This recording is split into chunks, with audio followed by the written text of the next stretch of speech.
जय हिमालय, जय भारत। हिमालय लोग यूट्यूब चैनल में आपका स्वागत है। मैं हूं जर्नलिस्ट डॉक्टर हरीश चंद्र लखेड़ा। अब हिमालय लोग मैदानों में भी आ गया है। इस आभासी संसार की यात्रा के तहत संपूर्ण ब्रह्मांड को लेकर जानकारी दूंगा। इस ब्रह्मांड की यात्रा के दौरान इस बार काशी नगरी की बात कर रहा हूं। भगवान भोलेनाथ की इस पवित्र नगरी में काशी विश्वनाथ मंदिर को धर्मांध मुगल औरंगजेब ने तोड़वाया था और आजकल यह नगरी चर्चा में है। क्रूर औरंगजेब की जीवनी मिसार आलमगीरी में काशी विश्वनाथ मंदिर को तोड़े जाने की घटना का पूरा उल्लेख मिलता है। जिहादी औरंगजेब ने अपने शासनकाल सन 1658 से 1707 के दौरान कई क्रूर फरमान जारी किए।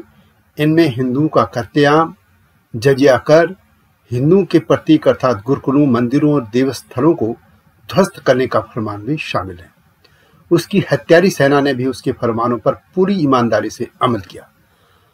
परंतु बात काशी को लेकर अब मैं करने जा रहा हूं, औरंगजेब की नहीं। बहुत को लोग जानते हैं कि काशी नगरी मूलतः खसों से संबंधित रही है। खस हिमालय की एक प्रमुख जाति रही है, परंतु इतिहासकारों ने इस तथ्य को छुपा दिया।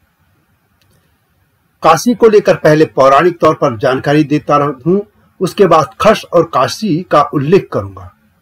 आप जानते हैं कि उत्तर प्रदेश में गंगा नदी के तट पर बसी काशी प्राचीन नगरी है। इसका प्राचीन जो नगर है, इससे प्राचीन संसार में बहुत कम है। वाराणसी का मूल नगर काशी था। पौराणिक कथाओं के अनुसार काशी नगर की स्थापना भगवान शिव ने लगभग 5000 वर्ष पूर्व की थी, जिस कारण ये आज एक महत्वपूर्ण तीर्थ स्थल है। यह हिंदुओं की पवित्र सप्तपुरियों में से एक है। स्कंद पुराण, रामायण व महाभारत से प्राचीनतम ऋग्वेद में इस नगर का उल्लेख मिलता है। ऋग्वेद में काशी का उल्लेख मिलता है और पुराणों के अनुसार यह आद्य वैष्णव स्थान है। पहले स्थान भगवान विष्णु माधव की पुरी थी, जहां श्रीहरि के आनंदाश्रु गिरे थे। वहां बिंदु सरोवर बन गया था। प्रभु यहाँ बिंदु माधव के नाम से प्रतिष्ठित हुए। ऐसी एक कथा है कि जब भगवान शंकर ने क्रुद्ध होकर ब्रह्मा जी का 5वां सिर काट दिया तो वह उनके करतल से चिपक गया था। 12 वर्षों तक अनेक तीर्थों में भ्रमण करने पर भी वह सिर उनसे अलग नहीं हुआ, किंतु जैसे उन्होंने काशी की सीमा में प्रवेश किया, ब्रह्म हत्या ने उनका पीछा छोड़ दिया और वह कपाल भी उनसे अलग हो गया था। जहाँ यह घटना घटी वह स्थान कपाल मोचन तीर्थ कहलाया। महादेव को काशी इतनी अच्छी लगी कि उन्होंने इस पावनपुरी को विष्णु जी से अपने नित्य आवास के लिए मांग लिया था। तब से काशी उनका निवास स्थान बन गया। हरिवंश पुराण के अनुसार काशी को बसाने वाले भरतवंशी राजा काश थे। कुछ विद्वानों के मत में काशी वैदिक काल से पहले की नगरी है। काशी जनपद के निवासियों का सर्वप्रथम उल्लेख अथर्ववेद की पैपलाद संहिता में मिलता है। अब बात करते हैं कि यह नगरी खसों से कैसे जुड़ी है। खस हिमालय के निवासी हैं और उनकी जो एक धारा गंगा यमुना के मैदानों में चली आई थी, उससे ही यह पवित्र नगरी संबंधित है। प्रसिद्ध इतिहासकार डी शर्मा हिमालय के खस एक ऐतिहासिक एवं सांस्कृतिक विश्लेषण पुस्तक में लिखते हैं कि भारतीय इतिहास की यह एक बड़ी विडंबना रही है कि उसका पुरातनकालीन इतिवृत्त सर्वदा एकांगी एवं पक्षपातपूर्ण रहा है। जो लोग तत्कालीन ऐतिहासिक घटनाओं को विभिन्न प्रकार के प्रतीकात्मक आवरणों में लपेटकर उन्हें रेखांकित करने का प्रयास कर रहे थे, उन्होंने न केवल अपने पक्ष के लोगों की उपलब्धियों का तथा उनके पराक्रम के कारनामों का अथवा उनकी सांस्कृतिक विशिष्टताओं का ही गुणगान किया, अपितु अपने विरोधियों को सभी प्रकार से निष्कृष्ट एवं हेय रूप में चित्रित करने का यत्न भी किया। खसों के साथ भी ऐसे ही हुआ। जबकि यह ऐतिहासिक तथ्य है कि खस इतनी वीर लड़ाकू, राज्य प्रबंधन में दक्ष, परिश्रमी, व्यवहार कुशल एवं संतुलित विचारधारा थी कि जिधर को मुड़ी उधर की विजय लक्ष्मी सुख संपत्ति ने इनके चरणों को छू लिया था। ये जहां जहां गए या जहां जहां ये बसे, उन्होंने अपने अथक परिश्रम से उसे स्वर्ग का कोना बना डाला। जहां जहां ये बसे उस स्थान को ये अपने नाम की मुहर लगाकर आगे बढ़ते गए। बहाली में कासगढ़ इनकी राजधानी थी। इसे तब खशगढ़ कहते थे, जो अब बिगड़कर कासगढ़ या काशगढ़ हो गया है।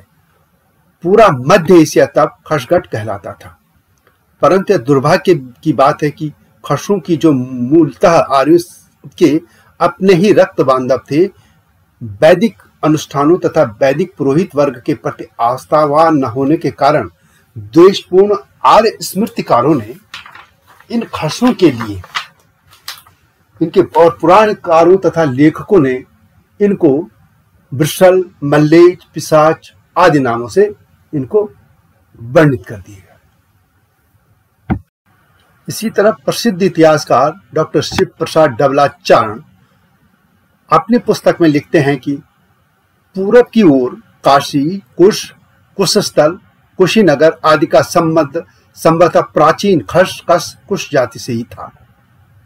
नर्मदा की घाटी में नवदा टोली की खुदाई में प्राप्त अभिलेखों से सिद्ध होता है कि प्राचीन काल में इस देश का संबंध खस कुश जाति से था। इनके उत्तरी क्षेत्रों के प्रसार के विषय में राहुल सांकृत्यायन का भी कहना है कि खशों की आवास भूमि बहुत विशाल रही है, जिसमें किसी समय काशगढ़ खशगिरी से लेकर प्रायतः सारा हिमालय संबंधित था। आज भी कांगड़ा से नेपाल तक वे इसी नाम से जाने जाते हैं। कुलिंद, कुनैत, कनेत, शिमला और कुल्लू के पहाड़ के खशगी में भी ऐसे मिलते हैं। और कभी यह जाति का प्रचार काशी, दक्षिण में नर्मदा तथा उत्तर में संपूर्ण पश्चिम उत्तरोत्तर से मध्य हिमालय तक था। हिमालयन गजेटियर लिखने वाले प्रसिद्ध इतिहासकार एटकिंसन का भी मानना है कि जब उत्तरी भारत के मैदानों में आर्य जाति का प्रसार हुआ तो वहां बसे खश जाति के लोगों को हिमालय तथा विंध्याचल के पर्वतीय क्षेत्रों में शरण लेनी पड़ी थी। विंध्याचल और बीकानेर में अब तक खश जाति के लोग मिलते हैं, जो अब मुसलमान बन गए और खोसा कहलाते हैं। इसके अतिरिक्त खोसा जाति के लोग सिंध एवं बिलोचिस्तान में भी रहते हैं। इस तरह अनेक इतिहासकारों का मानना है कि कश, कुश, काशी और खस के नाम से संबंधित सभी जातियां मूलतः एक ही हैं। उत्परी तौर पर नाम भेद से पाए जाने वाला या भेद केवल उच्चारण का भेद मात्र है, अन्यथा अनुवांशिक रूप से ये सभी अभिन्न हैं।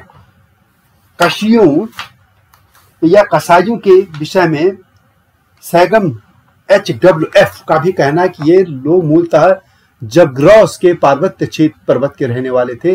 इन्होंने सर्वप्रथम अलामाइट के सीमांत क्षेत्र से आक्रमण करके उरु तथा एरच पर कब्जा किया तथा बाद में एक राजवंश की स्थापना करके कई शताब्दियों तक बेबीलोनिया पर शासन किया। इनके देवकुल में पाए जाने वाले कुछ देव रूप इस प्रकार के संकेतिक हैं कि अब ये लोग भारतीय लोगों के साथ के संपर्क में आ चुके हैं। भारतीय इतिहास में कुश, काशी आदि नामों से उल्लेखित लोगों के विषय में यह भी उल्लेखनीय है कि महाभारत में काशी, अपर काशी तथा कुश आदि नामों से अभिहित क्षत्रिय वर्ग मूलतः खशों की शाखाएं थी।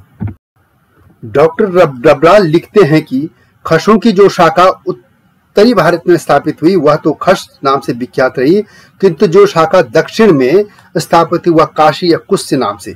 इसलिए भारत में जहां एक ओर उनके लिए खस सभा का प्रयोग आता है, वहीं दूसरी ओर काशी और अपर काशी का नाम भी आता है। इतिहासकारों का मानना है कि उत्तर भारत के काशी, कौशल, कुशस्थल, कुशीनगर जैसे स्थान नामों में देने वाले लोग कुश या काशी नाम से ज्ञात खशों की दक्षिण शाखा से संबंध रखने वाले थे। ये कह सकते हैं कि खशों की जो धाराएं चली थी, यदि हम इस थ्योरी को मानते हैं तो एक धारा उनकी हिमालय की पहाड़ों पे चली गई थी और वहां बस्ती चली गई, और दूसरी धारा गंगा यमुना के मैदानों और यहाँ तक कि गुजरात से लेकर और पूरे गंगा के मैदानों से होकर वो बंगाल होकर असम तक पहुंच गई थी। एटकिंसन आदि के अध्ययन के निष्कर्षों के रूप में शिव प्रसाद डबराल का कहना है कि हिंदकुश तथा कुनार की ढलानों एवं घाटियों में बसे सिनाकी, चिलासी, कस्तूरी, हुंजा, नागर, चित्राली तथा काफिर, सिंध और स्वात के मध्यवर्ती कोहिस्तान के निवासी जो आज भी काशकार खशों की बोली और दुर्दाई दर्दों की बोली बोलते हैं, काफिरिस्तान से काफिर, दरवाज और निकट की पर्वत श्रेणियों में पशुपालक, गालचा, कश्मीर के वर्तमान नाम देने वाले कासू, जम्मू कश्मीर के डोगरा, नाम की पहाड़ियों के पत्तल में बसे हुए कुक्कर, खोशकर, खुक्कर सभी उसी विशाल खस जाति के वंशज थे। कालांतर में इनमें अन्य रक्तों के मिश्रण से यत्र तत्र अनेक स्थानीय विशेषताएं आ गई। यानी इस तरीके के लोग अलग अलग समाजों में भी समाहित हो चले गए। लेकिन यदि हम इन शब्दों को भी देखें कि काशी, उत्तर काशी, कौशल, ये तमाम जो हैं वो खसों से जुड़े थे। हालांकि बाद में पौराणिक और आर्यों की जो धाराएं निकली, उन्होंने जैसे कश्मीर को ऋषि कश्यप से जोड़ दिया और कहीं भगवान राम के पुत्र कुश से भी उसको जोड़ दिया गया। लेकिन यह वास्तव में खसों से जुड़ी गाथाएं हैं और ये कह सकते हैं कि जो काशी है वास्तव में वह खसों की राजधानी थी, खसों का वो नगरी थी। वास्तव में इस मामले में और भी शोध करने की जरूरत है, लेकिन यह विडंबना है कि इतिहासकारों ने, खासतौर पर मैदानी इतिहासकारों ने इस मामले में बिल्कुल चुप्पी साध दी कि काशी और खसों का कोई संबंध था। तो यह थी काशी और खसों की संबंध की गाथा। यह वीडियो कैसे लगी कमेंट में अवश्य लिखें। चैनल पसंद आए तो लाइक और सब्सक्राइब करके नोटिफिकेशन की घंटी भी अवश्य दबा दीजिए, जिन्होंने अब तक ऐसा नहीं किया है। आप जानते हैं कि भारत के स्कूल कॉलेज के पाठ्यक्रमों की पुस्तकों में हिमालय को लेकर बहुत कुछ नहीं है। इसका उदाहरण काशी यह भी है। विशेष तौर पर इतिहास की पुस्तकों के पन्ने तो धर्मांध, लुटेरे, आक्रांत मल्लेच्छों के रक्त रंजित इतिहास से भरे पड़े हैं। इसलिए हिमालय क्षेत्र के इतिहास, लोक भाषा, संस्कृति, कला, संगीत, धरोहर, सरोकार आदि को देश दुनिया के सामने रखने के हिमालय लोक चैनल और हिमालय लोक वेबसाइट लाए गए हैं। वीडियो अच्छी लगे तो शेयर भी अवश्य कीजिएगा। मेरे लिखे इसके टाइटल सॉन्ग हम बाढ़ और अंतिम गीत नदियों के गीत को भी सुन लेना इसी चैनल में है। समाचार विश्लेषण पर हमारे न्यूज चैनल संपादकीय न्यूज को भी अवश्य देखिएगा। अगली वीडियो की प्रतीक्षा कीजिए। तब तक जय हिमालय, जय भारत। हिमालय पे पेड़ हो तो गीत गाएंगी नदियाँ, गीत गाएंगी नदियाँ। पेड़ों पे चिड़िया है तो गीत गाएंगी नदियाँ, पेड़ों पे चिड़िया है तो गीत गाएंगी नदियाँ। माँ की लोरी जैसे होते हैं नदियों के गीत।